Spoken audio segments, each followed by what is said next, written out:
कुछ दिनों पहले प्रधानमंत्री नरेंद्र मोदी ने लोगों से ये अपील की थी कि वो 1 साल तक सोना ना खरीदें, पेट्रोल और डीजल को संभाल संभाल कर खर्च करें, कोशिश करें कि वर्क फ्रॉम होम काम करें।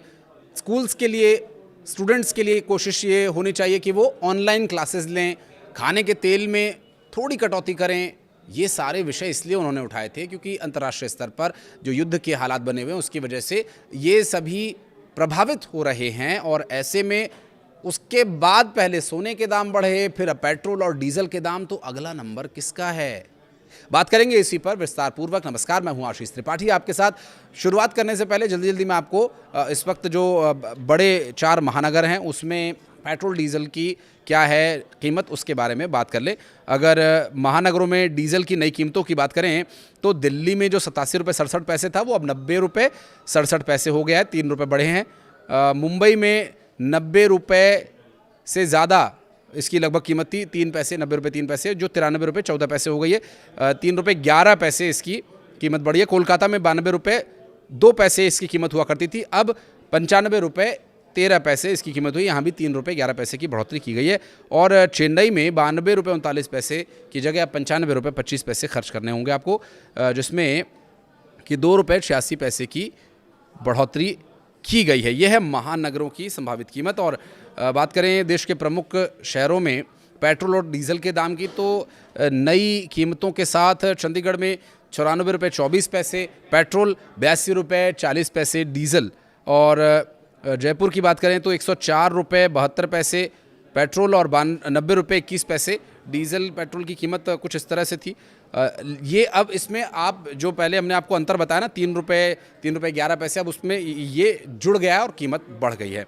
बहरहाल वापस लौटते हैं अपने उस विषय पर जिसके बारे में हम यहाँ बात करने के लिए आ जाए हैं। आपको बता दें कि पेट्रोल डीजल की कीमत में इजाफा होने के अलावा भी एक बहुत ही महत्वपूर्ण बात यह है कि कुछ जगहों पर पेट्रोल पंप्स के स्टॉक्स खाली होने, बहुत भीड़ होने और पेट्रोल नहीं मिलने की भी बात सामने आ रही है। पेट्रोल की सप्लाई हो रही है, हर प्रदेश में, हर राज्य में पर्याप्त उपलब्धता है पेट्रोल और डीजल की, लेकिन कुछ पेट्रोल पंप्स पर चूँकि रिफिलिंग और वाहनों के माध्यम से गाड़ियों का वहां पहुंचना, इसमें थोड़ा सा समय होता है। जैसी पेट्रोल की कीमत बढ़ी, लोग पेट्रोल पंप्स पर पहुंच गए और नई गाड़ियों से आने वाले पेट्रोल का स्टॉक उसमें भरना और फिर लोगों को वितरण करना के बीच जो लोगों की भीड़ लगी, ये उसका परिणाम बताया जा रहा है। और इस वजह से ये समस्या उत्पन्न हो रही है।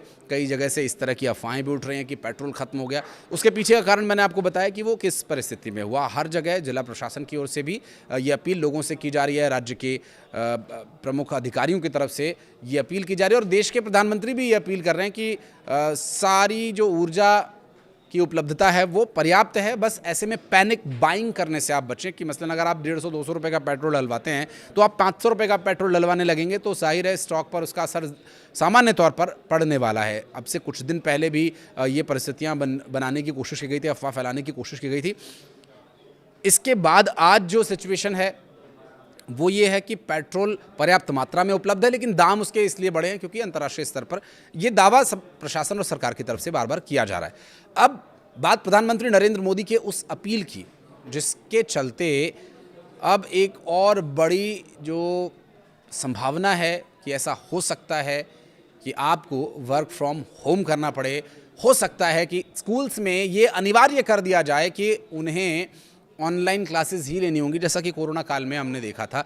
क्योंकि सोना कम खरीदने की ये सभी एक सिस्टम, क्योंकि प्रधानमंत्री नरेंद्र मोदी का एक स्टाइल ऑफ मैसेज होता है। पहले वो लोगों को संदेश देते हैं और फिर उसके संबंध में आदेश देते हैं। कोरोना का आपको वो समय याद होगा जब कोरोना एकदम पीक पर था, भारत में बहुत सारी ऐसी परिस्थितियाँ बन रही थी जिसकी वजह से कोरोना पेशेंट सामने आ रहे थे। तो पहले एक दिन का उन्होंने जनता कर्फ्यू लगाया ताकि लोगों को ये बात स्वीकार करने में ज़्यादा समस्या ना हो और वो मेंटली इस बात के लिए प्रिपेयर हैं। और उसके बाद लॉकडाउन लगाया गया और फिर लॉकडाउन को बढ़ाया गया। फिर उसके बाद आज अगर हाल के दिनों की हम बात करें तो प्रधानमंत्री नरेंद्र मोदी ने गोल्ड न खरीदने की लोगों से अपील की कि वो अगर गोल्ड नहीं खरीदेंगे तो भारत की जो विदेशी मुद्रा भंडार है वो भारत में रहेगा और इससे समस्या नहीं होगी, देश मजबूत स्थिति में रहेगा, क्योंकि विदेशी मुद्रा भंडार ही हमें पूरी दुनिया में सशक्त बनाता है। और उसके बाद पेट्रोल डीजल कम करने की अपील की बात करें तो फिर पेट्रोल डीजल के दाम बढ़े। उसी के साथ उन्होंने यह भी अपील की थी कि लोग वर्क फ्रॉम होम करें ज़्यादा से ज़्यादा। फिर कई राज्य सरकारों ने, जहाँ बीजेपी की सरकार है वहाँ पर कई सरकारों ने जो अटेंडेंस है उसे घटा दिया। दिल्ली में निर्णय लिया गया, उत्तर प्रदेश में निर्णय लिया गया।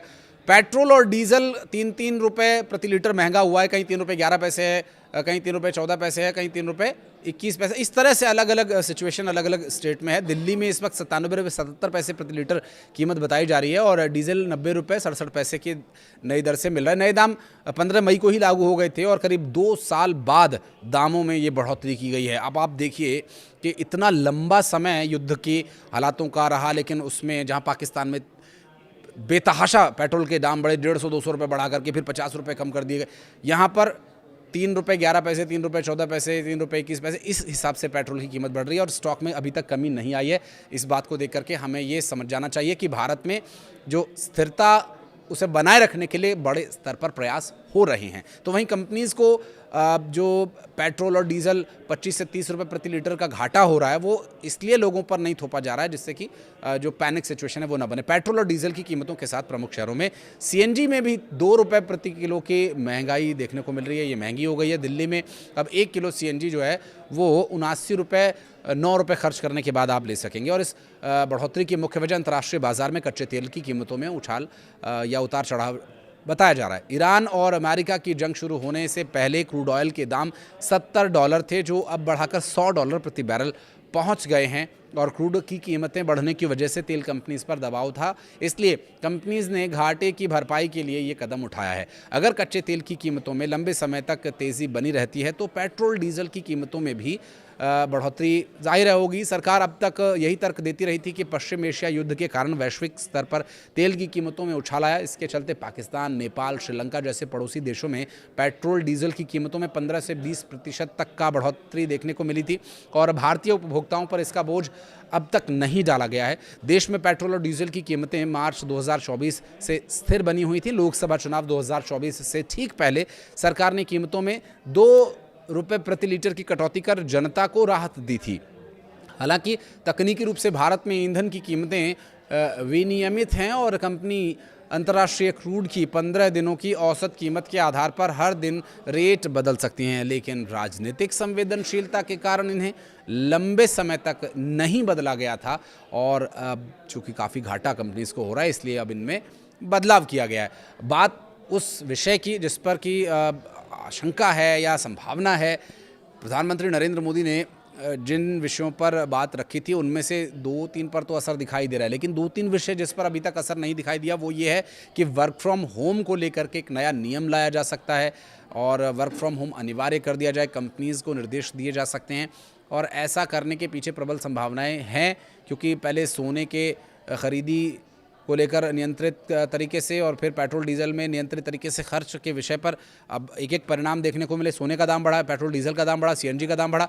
अब वर्क फ्रॉम होम अनिवार्य किया जा सकता है और साथ ही साथ स्कूल्स और अभिभावकों को, स्टूडेंट्स को भी इसके लिए तैयार रहना हो सकता है। हालांकि ज़्यादातर जगह स्कूल्स की अगर बात करें तो अब समर हॉलीडेज़ यानी ग्रीष्मकालीन अवकाश होने वाला है और जिनकी क्लासेस होनी भी है तो वो हो सकता है कि वो ऑनलाइन कराई जा सके, जिससे कि ट्रैवल बचे, पेट्रोल बचे, डीजल बचे और इससे आपका जो विदेशी मुद्रा भंडार है वो बचे। इसका सबसे जो महत्वपूर्ण और सबसे जो जिसे मूल कहते हैं, इसके पीछे का ध्येय यही है कि इस वक्त ज़्यादा से ज़्यादा विदेशी मुद्रा भंडार को हमें बचाना है, चाहे वो सोना न खरीदने से बचे, पेट्रोल डीजल न खरीदने से बचे या फिर और जो बाहर से हम सामान आयात करते हैं उनके क्योंकि ये ऐसे विषय हैं जो हर एक आम व्यक्ति खरीदता है।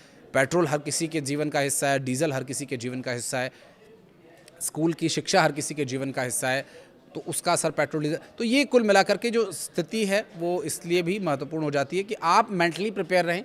इसलिए हम इस विषय को इतने डिटेल में आपके सामने लेकर आए। कुछ कहना चाहें तो प्लीज़ अपनी राय ज़रूर कमेंट सेक्शन में दीजिएगा। वीडियो को यहाँ तक देखने के लिए बहुत बहुत धन्यवाद।